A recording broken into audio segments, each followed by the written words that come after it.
Que el Señor les bendiga a mis amados hermanos. Por favor, le invito a que vamos a la segunda de Corintios capítulo 1 para continuar con el sermón del día del Señor.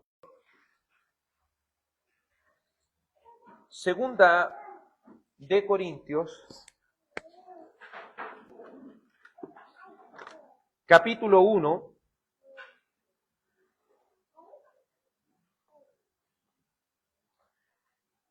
Segunda de Corintios, capítulo 1, versos 20 al 24. Para continuar con los versos que quedaron pendientes el domingo pasado. Segunda de Corintios, capítulo 1, versos 20 al 24, si lo hemos encontrado, los que se puedan colocar de pie, por favor. Y vamos a leer todos juntos con solemnidad delante del Señor, con temor y temblor delante de Él. Segunda de Corintios, capítulo 1, verso 20 al 24. Leamos todos juntos. Pues tantas como sean las promesas de Dios, en Él todas son sí. Por eso también por medio de Él es nuestro amén, para la gloria de Dios por medio de nosotros. Ahora bien, el que nos confirma con ustedes en Cristo y el que nos ungió es Dios, quien también nos selló y nos dio el Espíritu en nuestro corazón como garantía. Pero yo invoco a Dios como testigo sobre mi alma, que por consideración a ustedes no he vuelto a Corinto. No es que queramos tener control de su fe, sino que somos colaboradores con ustedes para su gozo, porque es en la fe que permanecen firmes. Amén. Oremos al Señor. Amado Padre, estos versos han sido leídos, Señor. Te ruego, Padre Celestial, que me permitas predicar tu palabra siendo fiel al texto bíblico. Permítame, Padre Celestial, predicar bajo la iluminación de su Espíritu Santo, con temor, Padre Celestial, y temblor delante de ti. Que cada hermano y hermana pueda escuchar tu palabra atentamente, con solemnidad, Padre Celestial, dejando, Señor, atrás toda conducta indecente, Señor, todo aquello que pueda, de alguna manera, Padre Santo, ofender a tu presencia.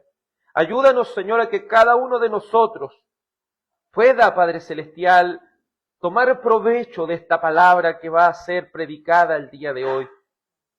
Te ruego, Señor, que nos hables. Te ruego, Padre Celestial, que tu palabra corra y sea glorificada. Te ruego, Padre Santo, que tu palabra nos anime, pero que también nos reprenda. Que tu palabra, Señor, nos anime, pero también, Señor, nos fortalezca. Que tu palabra también nos discipline, Padre Celestial. Te ruego, Señor amado, que esta palabra pueda, Señor, edificar nuestras almas. Te lo ruego, Padre, en el nombre de tu amado Hijo Jesús. Amén y amén. Favor de tomar asiento, amados, en el Señor. Como lo dijimos la vez pasada, este capítulo 1, desde el verso 12 al 24, el apóstol Pablo hace una defensa acerca de una acusación que él está teniendo, una acusación que es inconsistente, las cuales los falsos apóstoles intentan de alguna manera desprestigiarlo, mermar también su credibilidad y debilitar también así su predicación. Esta falsa acusación estaba fundada sobre el hecho de que el apóstol Pablo había dicho a la iglesia de Corinto que lo iba a ir a visitar, que iba a estar con ellos, pero por motivos él no pudo estar ahí con ellos. Motivos que más adelante él los dejará en claro por qué no fue. Entonces, esto fue tomado por esos falsos apóstoles para decir que el apóstol Pablo no cumple lo que él dice, que lo que él predica no debe prestarse mucha atención, porque si él no cumple lo que dice, su predicación es débil, su predicación en este caso no tiene fundamento. Pero vamos a ver también por medio de su palabra, y vamos a aprovechar este contexto de estos versos, para que podamos nosotros extraer principios bíblicos de cómo hemos de conducirnos en el mundo. Por eso el título de esta predicación es ¿cómo debemos conducirnos en el mundo? La vez pasada dejamos unas preguntas para nuestra reflexión como parte de la conclusión. Y era la primera, ¿cómo te estás conduciendo en el mundo? ¿Es lo que predicas consistente con lo que vives? ¿Estás viviendo en santidad? ¿Estás procediendo con sinceridad? ¿Te estás conduciendo con sabiduría espiritual? ¿Estás entendiendo cuál es el propósito de tomar decisiones mostrando misericordia y también pasa hacia los demás? ¿Estás buscando el bien de otros o estás buscando tu propia ambición personal? Eso es lo que seguiremos viendo el día de hoy. Porque esta defensa del apóstol Pablo nos va a mostrar cómo es conducirse como un creyente. Cómo es verdaderamente conducirse como alguien que teme al Señor. Parte diciendo en este verso 20, el cual veremos hoy: pues tantas como sean las promesas de Dios, en Él todas son sí. Como dijimos anteriormente, los falsos apóstoles estaban engañando a los hermanos de Corinto, poniendo en duda esa fiabilidad no solo de Pablo, sino también de su predicación, y eso también pasaba a llevar a nuestro Señor Jesucristo, porque el centro de la predicación de Pablo, sin lugar a dudas, es Cristo. Y si estaban desprestigiándolo a él y a su predicación, estaban desprestigiando también a Cristo. Por eso en el verso 19 se enfatiza la gloria de Cristo, colocando ese título tan precioso de Él como es el Hijo de Dios. Veamos lo que dice el verso 19, y dice así: porque el Hijo de Dios, Cristo Jesús, que fue predicado entre ustedes por nosotros, por mí, Silvano y Timoteo, no fue sí y no, sino que ha sido sí en Él. El Hijo de Dios es alguien digno de que nosotros podamos fiarnos de Él de todo corazón. Por eso Él es llamado en Apocalipsis como el fiel y verdadero. Cristo es alguien que no es sí y no, sino que es sí en Él. Y así como es sí en Él, Pablo compara esta predicación de Cristo con la misma vida de consistencia en Él. Porque si Él hace las cosas, las hace para la gloria de su Señor. No queriendo que su Señor sea de alguna manera difamado por su conducta. Entonces enfatiza esta gloria de Dios, apuntando a que las promesas salvíficas se hacen realidad en Cristo. Todas las promesas de salvación se hacen realidad en Cristo y solo en Él. Por eso Hechos 4:12 dice: en ningún otro hay salvación, porque no hay otro nombre bajo el cielo dado a los hombres en quien podamos ser salvos. Solo a través de nuestro Señor Jesucristo es que se hace realidad la redención. Contemplemos cómo es exaltado el bendito Hijo de Dios, quien ha conseguido en su encarnación tales promesas que han existido, estas promesas que desde el principio a través de los pactos se han ido revelando para nuestra salvación. Este bendito y santo evangelio que es un rotundo sí en Cristo. Porque sin lugar a dudas este evangelio tiene su firmeza y tiene su contundencia en lo que Cristo ha hecho, en su vida perfecta, en su muerte en sustitución por nosotros.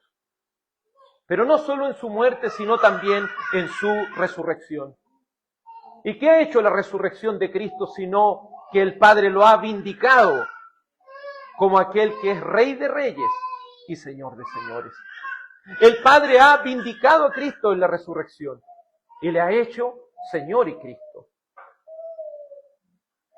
El mismo Señor Jesucristo dijo en Lucas 24:4, esto es lo que yo les decía cuando todavía estaba con ustedes, que era necesario que se cumpliera todo lo que sobre mí está escrito en la ley de Moisés, en los profetas y en los salmos. Es decir, las escrituras desde la antigüedad se centran en una persona, y esa persona es la persona de Jesucristo. Porque cuando hablamos de buenas noticias, cuando hablamos del Evangelio, cuando hablamos de la salvación, ¿de quién estamos hablando? De Cristo Jesús. Y Cristo Jesús lo dijo, los profetas, los salmos, la ley, todo habla de mí. Todo habla de lo que necesariamente se cumple en Cristo. Si las promesas de Dios son sí en Él, si las promesas de Dios son seguras en Cristo, ¿hasta cuándo aquellos que no han nacido de nuevo seguirán despreciando esta tan firme y segura promesa evangélica?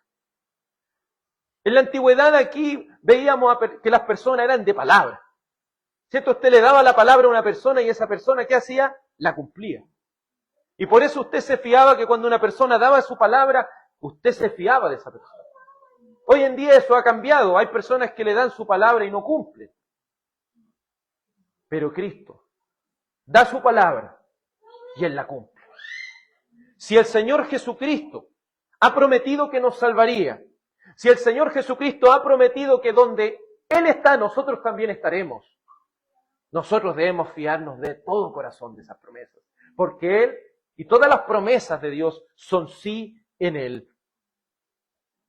Por eso no podemos seguir despreciando esta tan firme y segura promesa evangélica que solo en el Señor Jesucristo, el Hijo de Dios encarnado, poseemos salvación. Por eso le ruego que si hay alguno entre nosotros que aún no ha nacido de nuevo, le ruego a mi Dios que le dé un nuevo corazón para que así pueda comprender la grandeza de la gracia de Dios. Porque nadie puede entender la grandeza de estas promesas, que son ciertísimas y seguras en Cristo, si no cambia su corazón. Para que las personas puedan aferrarse a estas promesas. ¿Qué es lo que debe cambiar? Sino que deben ellos nacer de nuevo, como dice Juan 3. Ahora analicemos la palabra amén. Parafraseando al apóstol Pablo, dice, en Él todas las promesas son sí. Por eso, Él es nuestro amén. De partida, se utiliza la palabra, que si usted ve, se utilizan dos palabras diferentes para sí y otra para amén. En primer lugar, esta palabra que en nuestra Biblia se traduce como sí, es el sí en griego. Y la otra palabra que pasa directamente del hebreo al griego y del griego ahora al español y a los demás idiomas es la palabra amén. La palabra amén es una palabra que podemos decir es universal. Es una palabra importante. Hemos estado en congregaciones donde el amén es una de las palabras que más se repite una y otra vez en los cultos. Porque el amén es importante para los cristianos. Y el amén también fue importante en el antiguo pacto. Porque todas estas promesas debían ser confirmadas por el pueblo con un amén. Pero sea que estemos en un extremo de que el amén no sea una palabra que se ocupe mucho entre nosotros, o sea el otro extremo de que la palabra amén se utilice en sobremanera, si hay algo que nosotros debemos entender, es que el amén es sinónimo de Jesucristo. Cuando decimos amén, estamos confirmando ese sí en Jesucristo. Por eso nosotros no debemos decirle amén a cualquier cosa. ¿A qué le debemos decir amén? A la palabra de Dios, que ha sido confirmada por Jesucristo. Por eso Jesucristo es conocido como el amén de Dios. Cada una de nuestras oraciones terminan con un amén. Pero nos hemos preguntado y nos hemos sentado alguna vez a pensar en Cristo cada vez que digamos ese amén. Por eso si Cristo es el amén de Dios Y Cristo también es nuestro amén en respuesta y en confirmación de que las promesas de Dios son fieles y verdaderas para nosotros. Una de las cosas que debemos entender y volver a comprender es lo hermoso que es esta palabra amén, porque encierra al mismo Cristo. Porque cuando se dice amén, se está diciendo que Él es fiel para cumplir lo que nos ha prometido. Porque Él mismo así lo ha hecho. Amén es una palabra universal, es una palabra de alta relevancia para cada uno de los creyentes. Por eso cada vez que decimos amén, estamos pensando en Cristo. Cada vez que decimos amén, estamos pensando en su grandeza y en su fidelidad. La palabra amén no es solo no es una muletilla, no es algo que se utiliza para rellenar. Es lo que nos confirma de que todo lo que Dios ha prometido, así lo va a cumplir por medio de Jesucristo. Lo estás diciendo. Cuando dices amén, lo estás diciendo. Porque tu confianza es que todas las promesas de Dios se van a cumplir. Porque Dios nos va a cumplir lo que ha prometido en su palabra y no lo que viene por la imaginación y las invenciones de los hombres. Sino que Dios es fiel a lo que ha prometido en las Sagradas Escrituras. Si Cristo es el amén de Dios, la seguridad de nuestra salvación no descansa en lo que nosotros hagamos, sino en Cristo y solo en Cristo, pues el Hijo de Dios hizo todo para que cada uno de los creyentes fueran salvos. Amados, conduzcamos nuestras vidas bajo las promesas salvíficas selladas por Cristo. Pues ¿quién ha sellado el nuevo pacto? ¿Quién lo ha asegurado para nosotros? ¿Quién es? Cristo, porque Él es nuestra cabeza federal. Él es quien está constantemente intercediendo ante el Padre por nosotros. Él ha sellado con su propia sangre el nuevo pacto, como dice Mateo 26, 28. En Él están todas las promesas cumplidas. Por eso quiero preguntarte hoy, ¿dónde está tu seguridad? Si Cristo es el amén de Dios, si todas las promesas de Dios son sí en Cristo, son sí en Él, ¿dónde descansa tu seguridad? ¿Están en ti o en el amén de Dios? Si crees que en ti reposan esas promesas, si crees que esas promesas reposan en tu capacidad para perseverar y conducirte en este mundo, puedo decir que eres digno de lástima.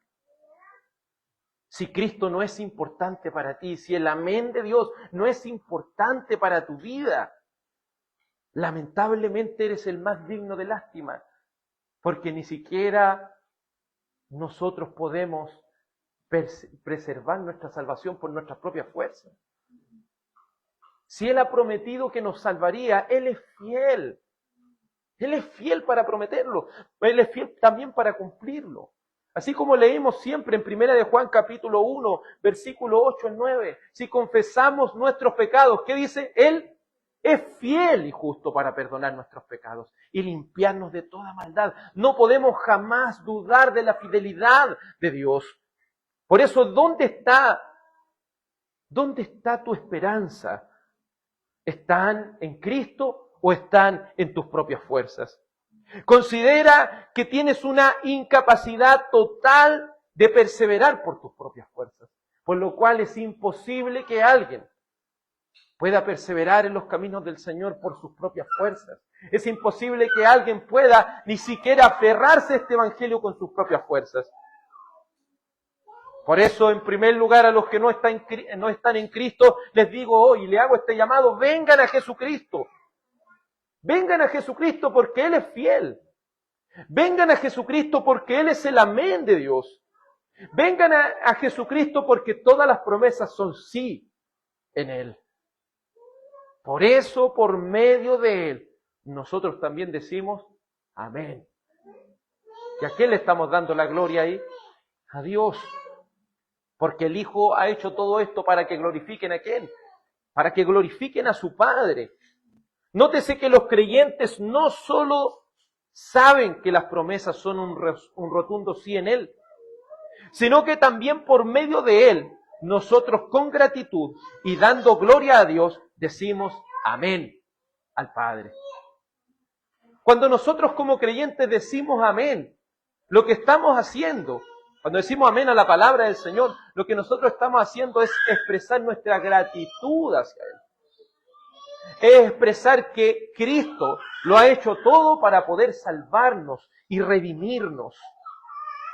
Nótese que los creyentes deben aferrarse a esta gran, firme y segura salvación que solamente está en el Señor. Conociendo esto, el apóstol Pablo dijo en Efesios 2, verso 4 al 7, pero Dios, que es rico en misericordia, por causa del gran amor con que nos amó, aun cuando estábamos muertos en delito y pecado, nos dio vida juntamente con Cristo. Mire lo precioso, amado, esta promesa tan fiel del Señor. Por medio de Cristo, Él nos ha prometido que nos ha dado a todos los creyentes vida juntamente con ¿quién? Juntamente con Cristo. Él nos ha prometido no solo eso, sino también, como dice, por gracia ustedes han sido salvados. No dice serán, no dice como algo futuro, como algo lejano, dice han sido salvados. Solo por la gracia del Señor hemos sido salvados. Porque esa promesa es fiel ¿en quién? En Cristo. Y luego habla de esta unión con Cristo nuevamente y dice, y con Él nos resucitó. Si tenemos esa promesa fidedigna, fiel de la resurrección, es porque estamos unidos ¿a quién? Es porque estamos unidos a Cristo. Y es tal la confianza del apóstol que dice, y con Él nos sentó en lugares celestiales en Cristo Jesús. Por fe los creyentes están sentados en lugares celestiales en Cristo Jesús. Por eso los que ponen su confianza en la carne, ¿sabe por qué son dignos de lástima? Porque no tienen algo firme en que confiar.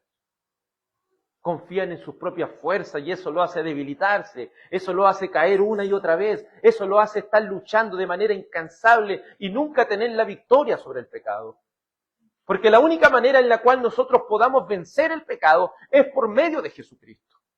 Es por medio del Hijo de Dios quien en la cruz del Calvario expuso públicamente a los principados y a las potestades y triunfó sobre ellos en la cruz. Es en la cruz del Calvario donde Cristo ha pagado por cada uno de nuestros pecados. Y que solo por medio de la fe en Él nosotros hemos sido perdonados. Y Él nos sentó en lugares celestiales en Cristo. Piense por un momento, usted puede estar en la tremenda prueba aquí en esta tierra, pero a su vez usted está sentado en lugares celestiales en Cristo. ¿Por qué? Porque si Cristo está sentado a la diestra de Dios Padre y nosotros somos uno con Él, ahí está toda nuestra seguridad, ahí está todo nuestro descanso. Por eso las almas afligidas nunca pueden hallar descanso en sus propias fuerzas, porque en ellos no hay seguridad, en ellos no hay esperanza, en ellos no hay confianza, en ellos no hay plena certidumbre de fe. Son dignos de lástima. Pero aquellos que han puesto su confianza en Jesús, pase por lo que estén pasando en sus vidas, ellos tienen una gran confianza, tienen una gran alegría, tienen un gran deleite en su Señor. Dice, a fin de mostrar en los siglos venideros las sobreabundantes riquezas de su gracia por su bondad, para con nosotros en Cristo Jesús. Lo que Cristo ha hecho por nosotros es tan grande que muestra por los siglos venideros estas abundantes y sobreabundantes riquezas de su bondad y su gracia sobre nuestras vidas. El Señor Jesucristo es el amén de Dios. Es tan firme al estar unidos a Cristo por el Espíritu Santo. Tenemos vida, tenemos gracia, hemos resucitado, estamos sentados en lugares celestiales, mostrando los siglos venideros las sobreabundantes riquezas de su gracia por su bondad para con nosotros en Cristo Jesús. Todo esto lo tenemos en Cristo. Todo esto lo tenemos en nuestro Señor. Las promesas salvíficas de Dios son abundantes y de gran manera beneficiosas para el creyente. Hay personas que no entienden aún lo que tienen. Hay creyentes que, por ser negligentes en su estudio de las Escrituras, por ser negligentes en su comunión con Dios en oración, por ser negligentes en congregarse, de alguna manera han sido debilitados al no entender lo grande y beneficioso que son las promesas de Dios. Por eso todo creyente es llamado a una cosa, a sumergirse en las Escrituras, a sumergirse en la meditación de sus estatutos, a sumergirse en comunión y en oración con su Señor. Por eso Cristo dijo en Juan 5:39, estas Escrituras son las que dan testimonio de mí y en ellas ustedes tienen la vida eterna. Amados, ¿quieren tener seguridad? ¿Quieren tener seguridad en Cristo? Vayan a las Escrituras con un corazón abierto, a hallar esa paz, a hallar ese descanso. A veces nos agobiamos con tantas cosas de nuestra vida diaria que nos olvidamos cómo el creyente debe verdaderamente conducirse en este mundo. Cada creyente debe conducirse en este mundo bajo la confianza y la esperanza, bajo la promesa de la bendita gracia de Dios que está en Cristo. Nunca olvidemos que debemos conducir nuestras vidas conforme a las benditas y preciosas promesas selladas con la sangre de Cristo. Si has nacido de nuevo, confía en que has sido justificado. Recuerde lo que dice Romanos 5:1. Si está en la batalla, si está en la lucha con el pecado, si está en la lucha, ¿cierto?, con todas estas cosas que quieren agobiar tu corazón, confía en que has sido declarado justo delante de Dios solo por la fe en Jesucristo. Confía que esta promesa es real. Cuando Satanás venga a poner esa duda en tu corazón y empiece a decir, viste, otra vez caíste, ya no tienes salvación, ya no tienes esperanza. ¿Qué debemos decirle nosotros? Él me ha justificado. Él me ha declarado justo solo por la fe en Jesucristo. Porque Él cargó con mi pecado. Él vivió una vida perfecta por mí. Él también ha resucitado y ahora está a la diestra de Dios Padre. Y sé y confío plenamente que donde Él está, yo también voy a estar. Porque sus promesas son fieles y verdaderas. Confía que tienes paz por medio de Jesucristo. Porque somos justificados solamente por la fe en Cristo. Justificados pues por la fe, tenemos paz para con Dios. Si eres un verdadero creyente y estás en esta lucha con el pecado, estás agobiado, deja de pensar en tus propias fuerzas. Deja de pensar que puedes luchar con tus propias fuerzas. Fíate del Señor de todo tu corazón. Confía plenamente en la obra que Él ha hecho en ti. Porque Él ha conseguido ya la paz para con Dios por medio de Jesucristo. Confía que tienes gozo en Él.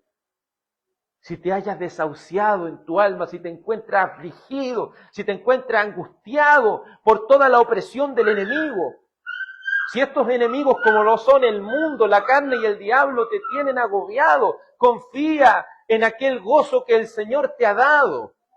Como dice Santiago 1:2, tengan por sumo gozo, tengan por el gozo más elevado cuando se encuentren en diversas pruebas. Nuestro gozo está a pesar de las circunstancias. Nuestro gozo está pleno en Cristo y solamente en Cristo. ¿Dónde está tu gozo? ¿Está tu gozo acaso de tu vida puesto en las cosas terrenas de este mundo? ¿Está tu gozo puesto en las pruebas y dificultades que te han sobrevenido o tu gozo está en Cristo? Porque si estás en Cristo, tu gozo está en Él y solamente en Él. Confía que tienes comunión con Dios por medio de Jesucristo. Si crees que ya el Señor no te ha perdonado, si crees que ya has perdido esta comunión con el Señor, confía plenamente. Cristo te ha puesto en comunión con Él. Cristo te ha puesto en comunión con el Padre. Cristo, confía que en Cristo y solo en Cristo tienes el perdón de tus pecados. Confía que en Él y solo en Él tienes la fortaleza. Recuerda lo que dice la Escritura, fortaleceos en el Señor y en el poder de su fortaleza. ¿Dónde está tu fortaleza, hermano? ¿Está acaso en tu capacidad para perseverar o está en Cristo y solamente en Cristo? En Cristo debe estar solamente. Confía que en Él tienes esperanza de vida eterna. La esperanza de vida eterna no está en tu capacidad. No está en la sinnúmero de cosas que estén viniendo a tu vida hoy. Tu esperanza está en que Él es el que te dio la vida eterna. Y si Él te ha dado la vida eterna, ¿quién la puede quitar? Nadie. Por eso Cristo en Juan capítulo 10 dice que estas ovejas que Él tiene en su mano, nadie se las puede quitar. No hay nada ni nadie, como dice Romanos 8, que nos puede separar del amor de Cristo. Por eso aquellos creyentes tienen una riqueza tan grande en las promesas de Dios. Si quieres saber cómo conducir tu vida, conduce tu vida en este mundo conforme a las promesas de Dios. El apóstol Pablo, a pesar que lo estaban basureando, a pesar que le estaban haciendo todas estas cosas, ¿dónde está su esperanza? Que todas las promesas de Dios son sí en Él. Esa es mi confianza. Esa debe ser la confianza de cada creyente. Y tú que aún no has nacido de nuevo, puedes de alguna manera dimensionar todo lo que estás perdiendo por despreciar al Hijo de Dios. ¿Hasta cuándo seguirás creyendo que con tus propias fuerzas puedes enfrentar las cosas? Todas las personas son llamadas a humillarse delante del Señor y reconocer que con sus fuerzas es imposible salvarse por sí mismo. Por eso te ruego, si tú no has nacido de nuevo, suplica por tu alma, ruega por tu alma, ruega al Señor que te dé un nuevo corazón, ruega al Señor y confiesa tu incapacidad delante de Dios. Suplica al Señor por tu alma, porque Él ha prometido, me buscaréis y me hallaréis, porque me buscaréis de todo vuestro corazón. Por eso busquemos al Señor de todo corazón, amados. En segundo lugar, para conducirnos en este mundo bajo las promesas de Dios, debemos también confiar en el sello de su Espíritu. Mire lo que dice el apóstol Pablo en 2 Corintios, verso 20, dice: pues tantas como sean las promesas de Dios, en Él todas son sí. Por eso también por medio de Él es nuestro amén, para la gloria de Dios por medio de nosotros. Ahora bien, el que nos confirma con ustedes en Cristo y el que nos ungió es Dios, quien también nos selló y nos dio el Espíritu en nuestro corazón como garantía. El apóstol, para seguir afirmando la veracidad de su conducta y de las decisiones que ha tomado, apela a la obra de Dios en él, pero también en la iglesia de Corinto. Les puede demostrar que él ha procedido en santidad, que él ha procedido con sinceridad, que él ha procedido con sabiduría espiritual, que él ha procedido confiando plenamente en las promesas fieles de Dios. Estas promesas fieles selladas por Cristo. Si tiene tal confianza, es porque él conoce quién ha hecho una obra en él. Todo creyente debe reconocer y debe examinarse a sí mismo, evaluarse a sí mismo y contemplar la obra que Dios ha hecho en él. Porque no es tu capacidad la que te tiene aquí, si eres un verdadero creyente. No es porque eres la mejor o una de las personas salvables en este mundo. Es porque quien nos ha sellado es Dios. Quien nos ha ungido es Dios.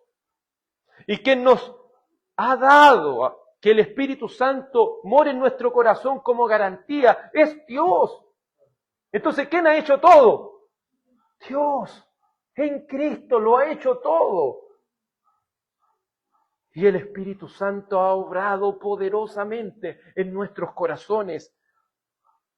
El apóstol tiene una confianza plena, aunque los corintios le pusieran en duda. Él sabe la obra que el Señor ha hecho en su corazón. Por eso, amado, a pesar de las circunstancias que acontezcan en nuestra vida, nunca debemos olvidar que para conducirnos en este mundo, no solo debemos tener nuestra confianza plena en las promesas de Dios, sino que también debemos reconocer la obra que Dios ha hecho en nuestros corazones. Por eso reflexiona por un momento. ¿Puedes estar seguro de que el Señor ha hecho una obra en ti?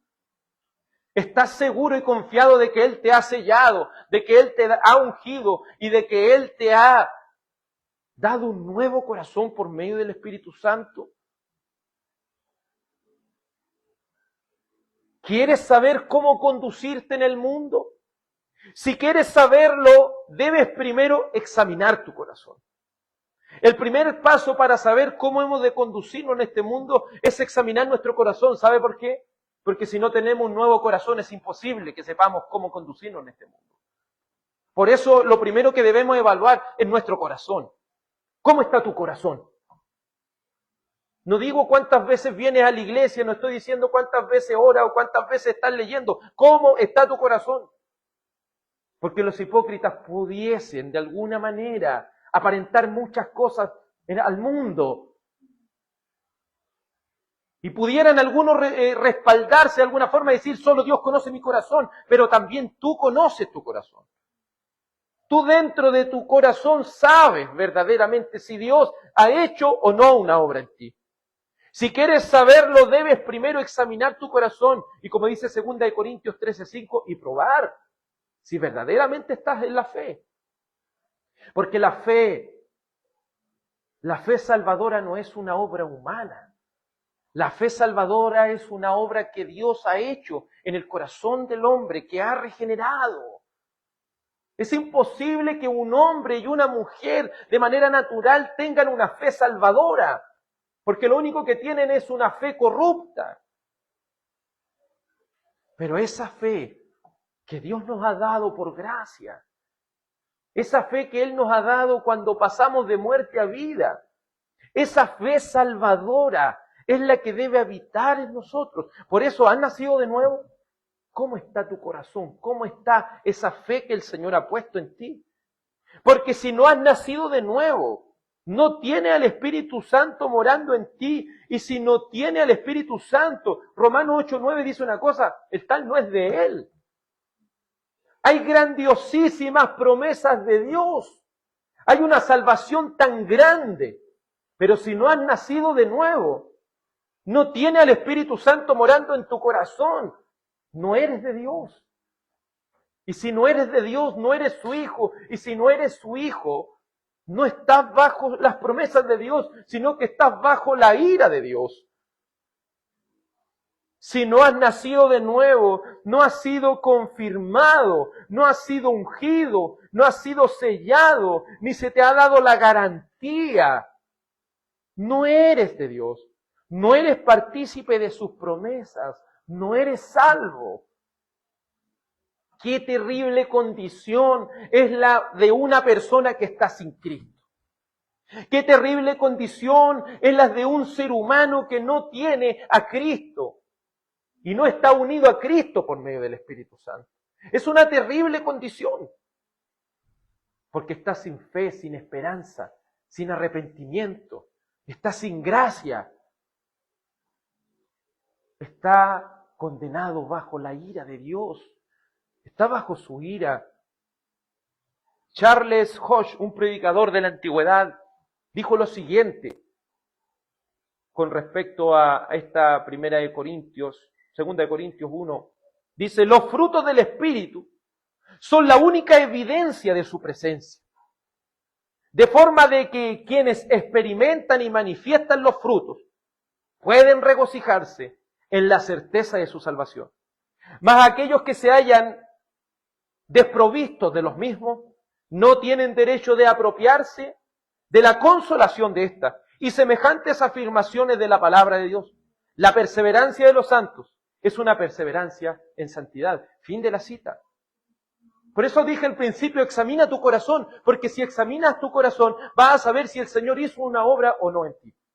Y si Él ha hecho una obra en ti, no significa, como dicen algunos, que yo recibí el Espíritu porque lloré mucho. Yo recibí el Espíritu porque sentí algo en mi corazón y algo me pasó. Recibí el Espíritu porque hablé en lengua, recibí el Espíritu porque hice esto o aquello. Si verdaderamente has sido sellado por el Espíritu Santo, si verdaderamente has sido ungido por el Espíritu Santo, si verdaderamente has sido unido a Cristo por el Espíritu Santo, el fruto del Espíritu se manifestará en tu vida. Por eso digo, ¿cómo está tu corazón? Al mundo puedes aparentarle muchas cosas. Puedes estar diciendo, sí, yo creo en Cristo, confío en Cristo. Pero ¿cómo está tu corazón? ¿Verdaderamente da fruto de la obra que el Señor ha hecho en ti? Nuevamente te pregunto, ¿quieres saber cómo conducirte en este mundo? Comienza examinando tu corazón a través de las Escrituras. Evalúa tu vida,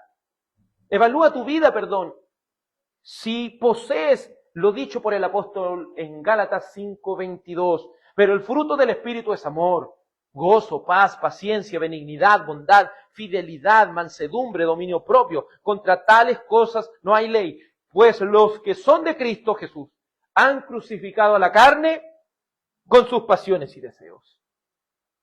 Por eso, ¿quieres saber cómo conducirte en esta vida? Quiero hacerte una pregunta hoy. ¿Amas tu pecado?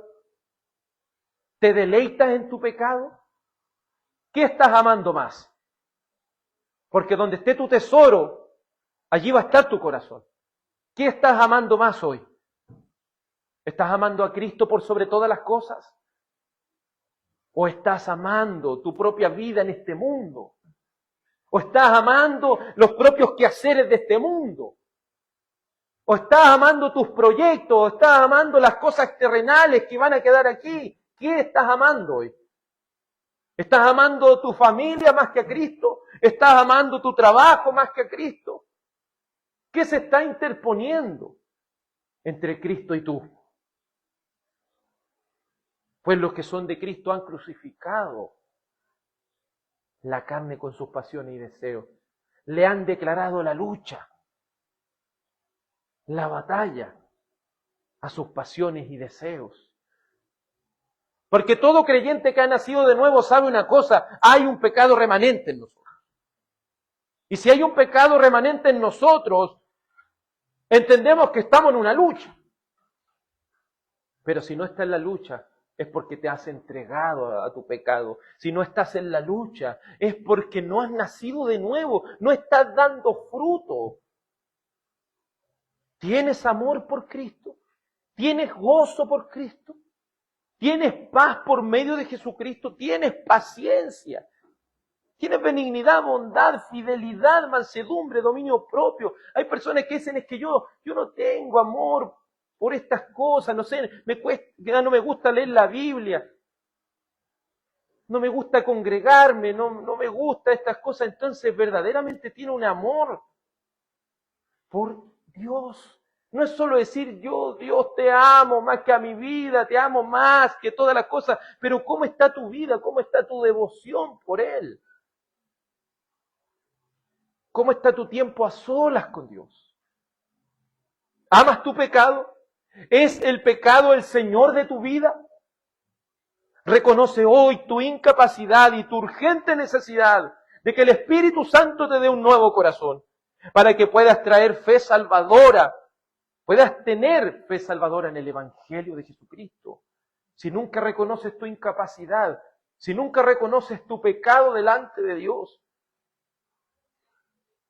terriblemente estás bajo su ira Pero si no amas tu pecado, si el pecado no es el Señor de tu vida, si estás en una constante lucha contra ese pecado remanente, y a veces te ves agobiado y no sabes cómo seguir conduciendo tu vida, recuerda que el que te confirma es Cristo.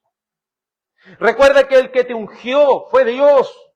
Recuerda que quien te selló y te dio la garantía en que el Espíritu Santo habite en tu corazón es Dios. Y si te ha dado tan grande y sólida seguridad, sigue luchando. Sigue luchando. Me gusta mucho como lo dice Hebreos 12:4, porque todavía en tu lucha contra el pecado no han resistido hasta el punto de derramar sangre.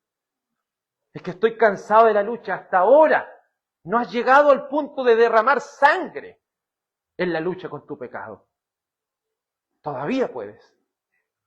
Recuerda lo que Efesios 6 dice, las armas de nuestra milicia no son carnales, son poderosas en Dios para la destrucción de fortalezas. Tú no puedes pretender darle una lucha a tu pecado con tus propias fuerzas, eso es prácticamente imposible. ¿Cómo está tu corazón hoy delante de Dios? En tercer lugar, dice el verso 23 de 2 de Corintios 1, pero yo invoco a Dios como testigo sobre mi alma, que por consideración a ustedes no he vuelto a Corinto. Nuevamente, ¿cierto? Volviendo. El apóstol Pablo le está planteando cómo es su vida en el Señor. Cómo él está tan aferrado a Cristo. Cómo su seguridad está en Cristo. Versus los corintios y los falsos apóstoles que estaban poniendo en duda su predicación, estaban poniendo en duda su vida, su manera de conducirse. Sus decisiones estaban siendo cuestionadas. Él en tercer lugar para saber cómo conducirse. Y de aquí podemos extraer cómo conducirnos nosotros en este mundo. Él, ¿qué hace? Invoca a Dios como testigo.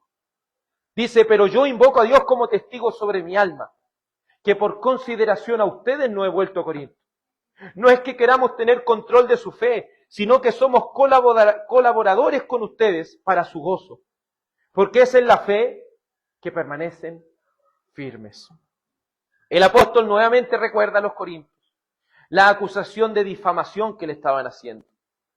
¿Y a quién apela? A Dios como su testigo sobre su alma. Usa el juramento para cerrar la difamación y dejar todo en las manos de aquel que juzgará a los que juren falsamente. A aquellos, como dice Éxodo 27, que no tendrá por inocente el culpable. Si quieres saber cómo conducirte en el mundo, debes tener en cuenta una cosa. Estarás expuesto a que te acusen con falsedad.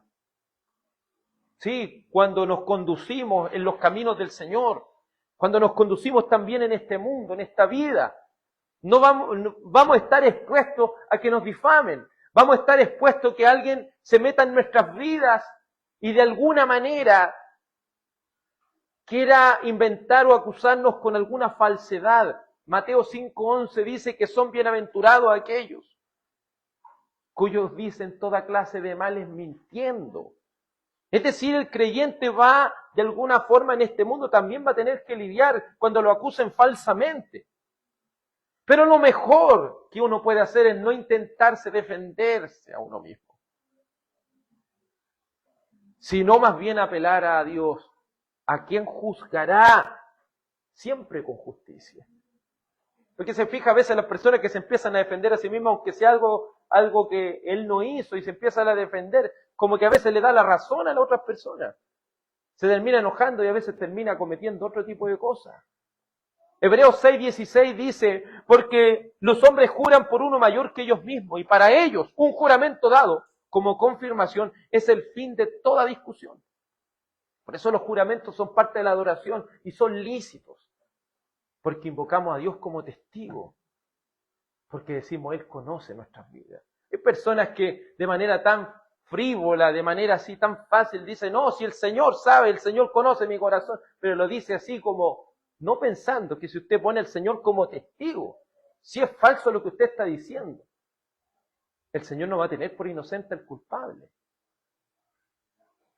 Pero si nosotros juramos genuinamente delante de Dios y lo ponemos a Él como testigo, se acaba la discusión.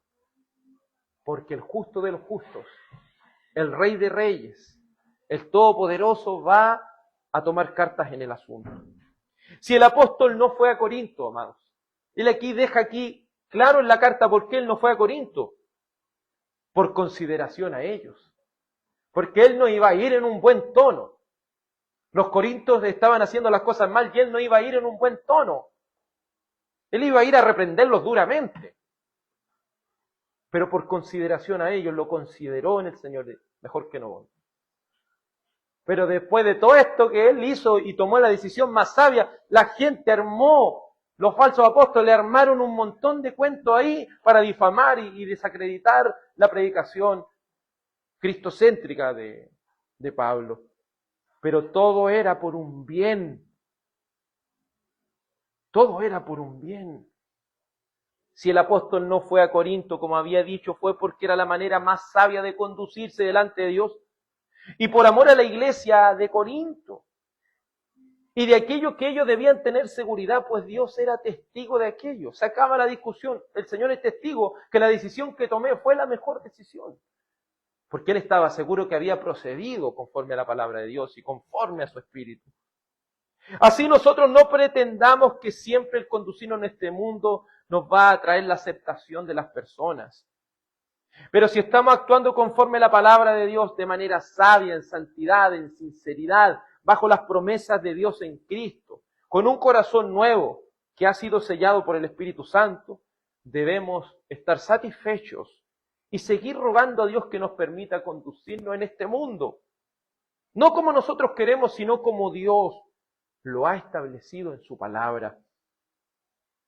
El apóstol dice, yo no le estoy imponiendo que crean en lo que yo le estoy diciendo. Porque ustedes tienen todo el derecho también de evaluarme.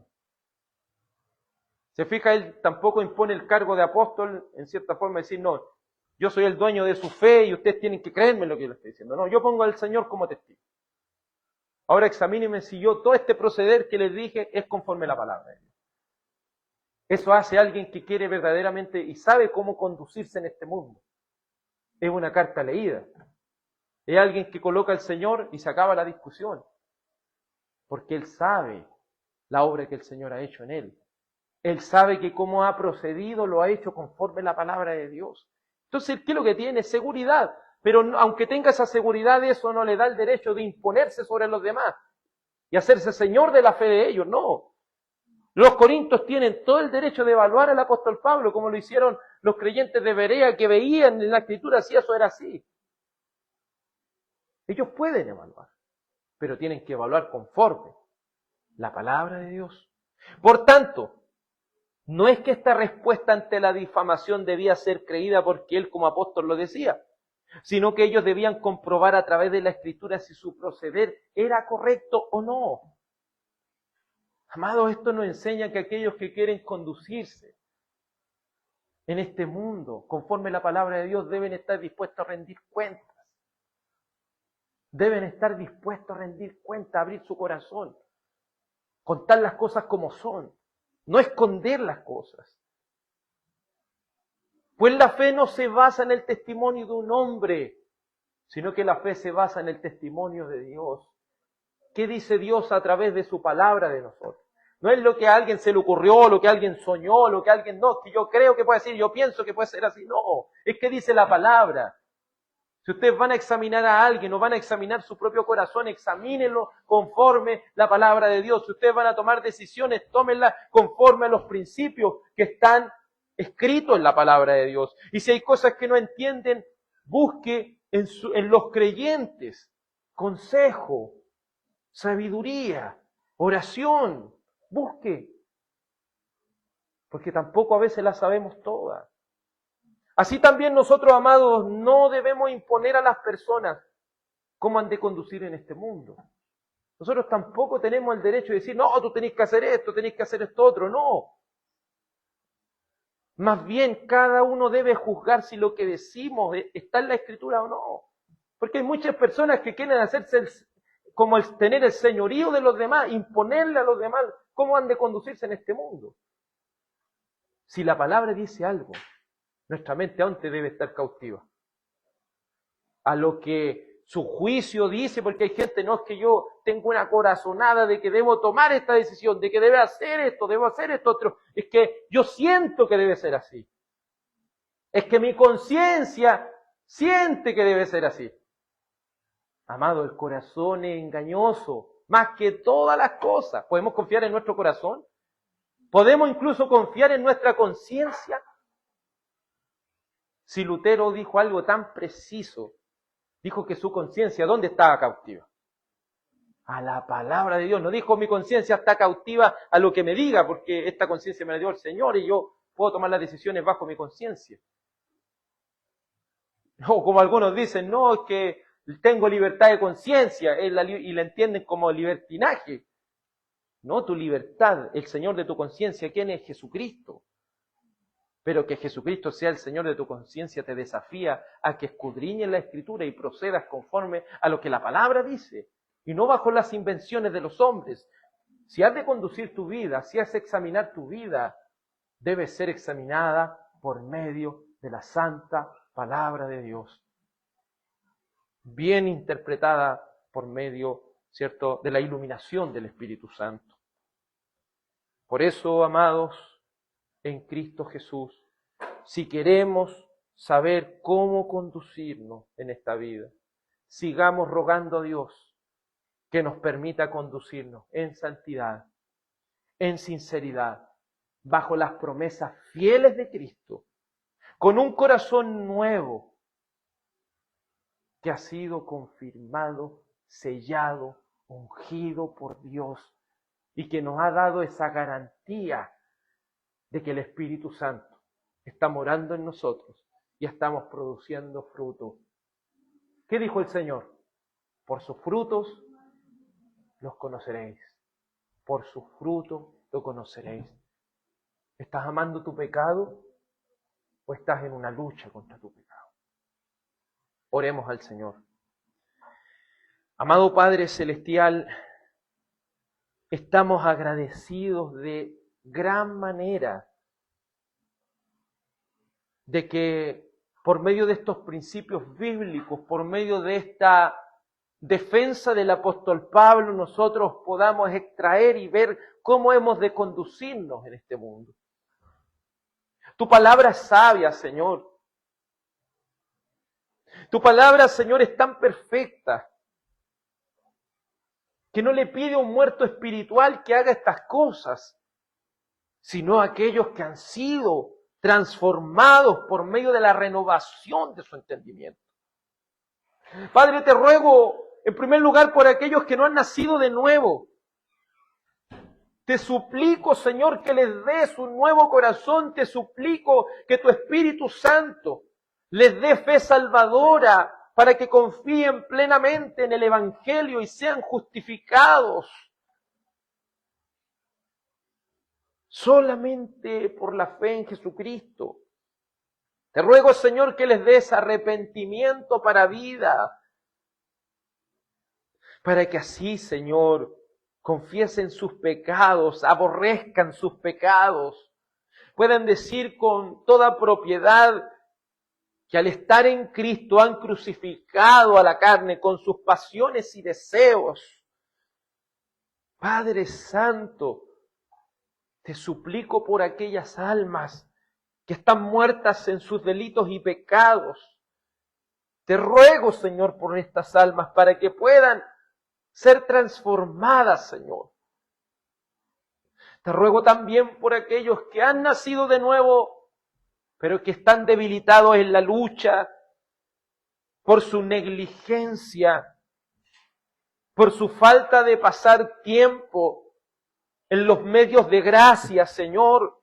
Los que han descuidado la lectura, los que han descuidado la meditación, los que han descuidado la oración, los que han descuidado el congregarse, Señor.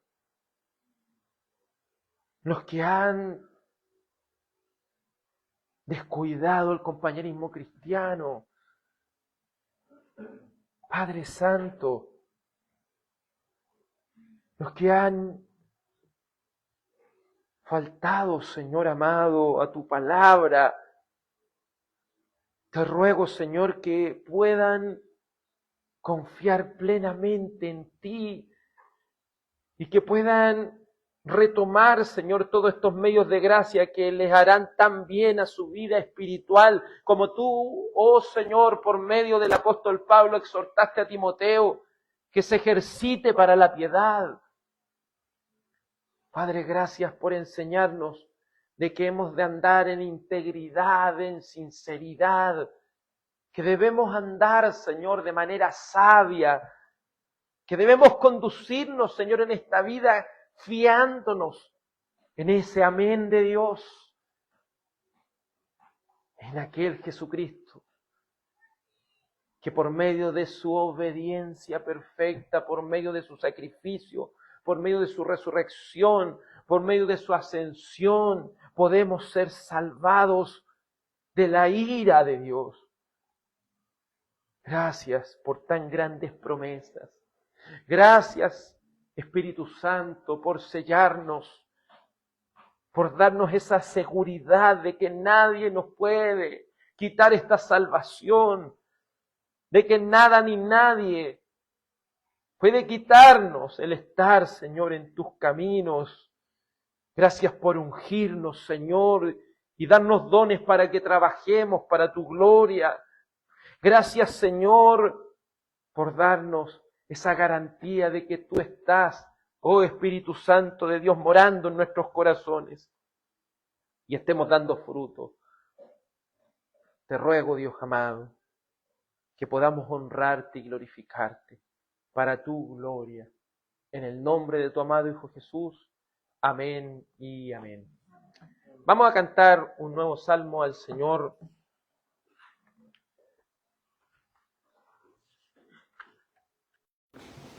Vamos a cantar el Salmo 15.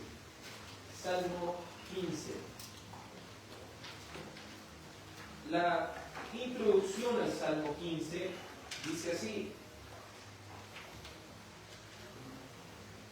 para que cantemos con entendimiento.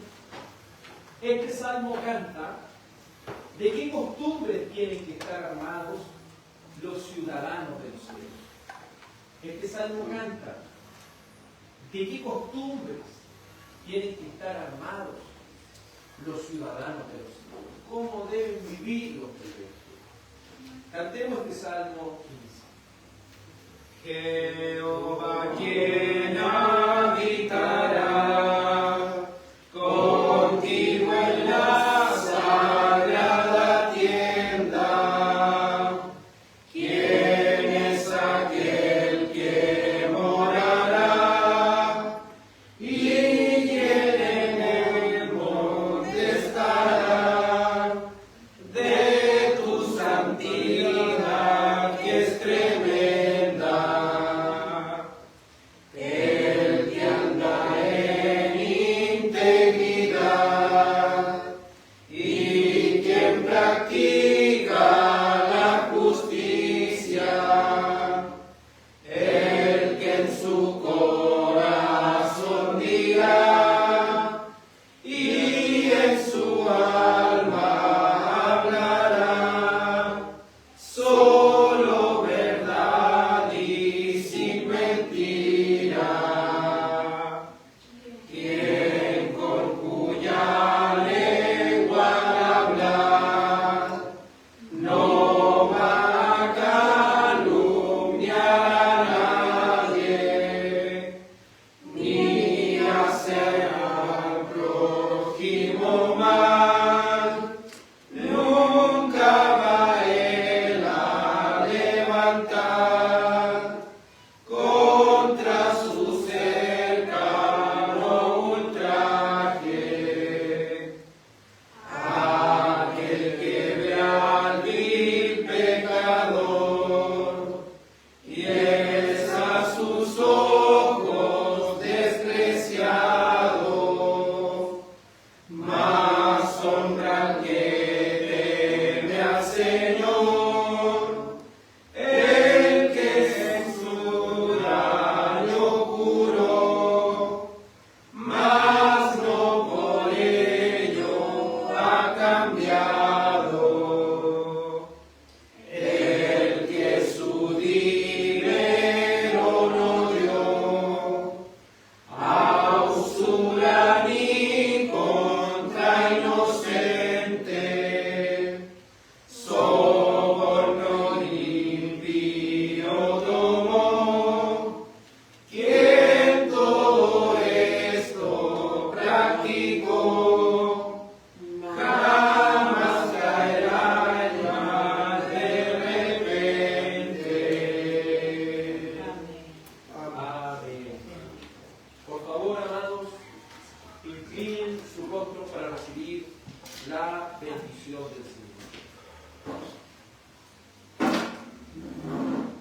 Señor te bendiga y te guarde y tenga de ti misericordia. El Señor haga resplandecer su rostro sobre ti. El Señor alce sobre ti su rostro y te dé paz. En el nombre del Padre, del Hijo y del Espíritu Santo. Amén.